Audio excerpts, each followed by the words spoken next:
आज मैं शंकर भगवान का एक प्यारा सा भजन लेके आई हूँ और ज़रूर सुनिएगा और एक लाइक ज़रूर कीजिएगा और कमेंट में हर हर महादेव ज़रूर लिखिएगा। तो सुनिए प्यारा सा भजन।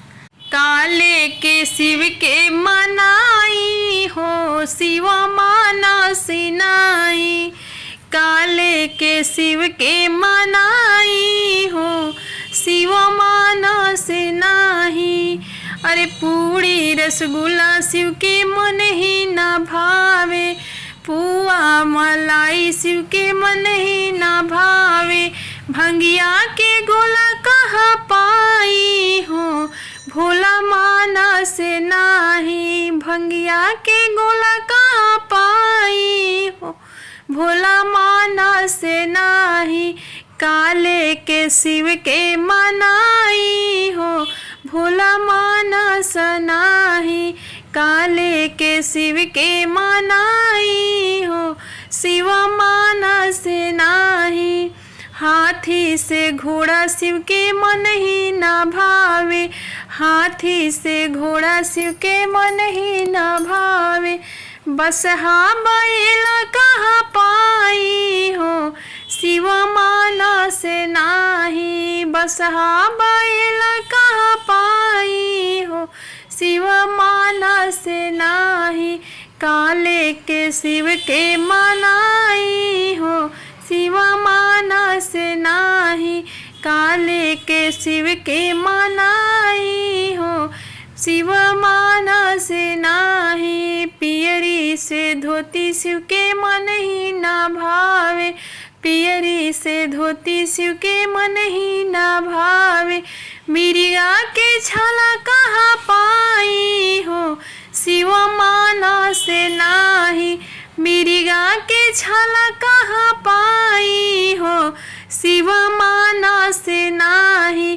काले के शिव के मनाई हो शिव मानस नाही, काले के शिव के मनाई हो शिव मानस नाही। उताला दूताला शिव के मन ही ना भावे, महल अटारी शिव के मन ही ना भावे, महल अटारी शिव के मन ही ना भावे।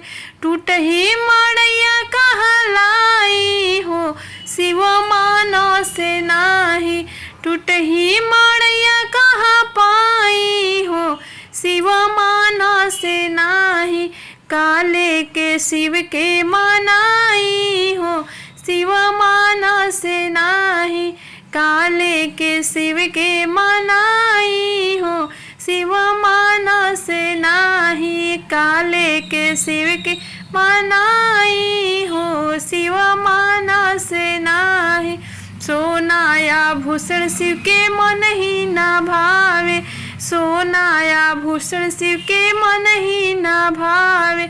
नगवा के माला कहाँ पाई हो शिव मानस नाही, नगवा के माला कहाँ पाई हो शिव मानस नाही। काले के शिव के मनाई हो शिव मानस नाही, काले के शिव के मनाई हो शिव मानस नाही।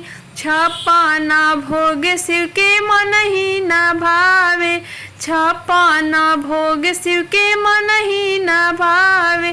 भंगिया के गोला कहाँ पाई हो शिव मानस नाही, भंगिया के गोला कहाँ पाई हो शिव मानस नाही। काले के शिव के मनाई हो शिव मानस नाही, काले के शिव के मनाई हो शिव मानस नाही। फल और दूध शिव के मन ही ना भावे, फल और दही शिव के मन ही ना भावे।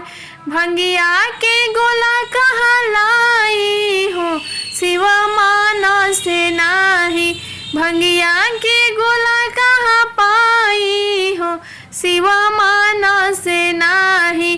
काले के शिव के मनाई हो शिव मानस नाही, काले के शिव के मनाई हो, शिव माना से नाही। काले के शिव के मनाई हो, शिव माना से नाही। हर हर महादेव कमेंट में जरूर लिखे। जय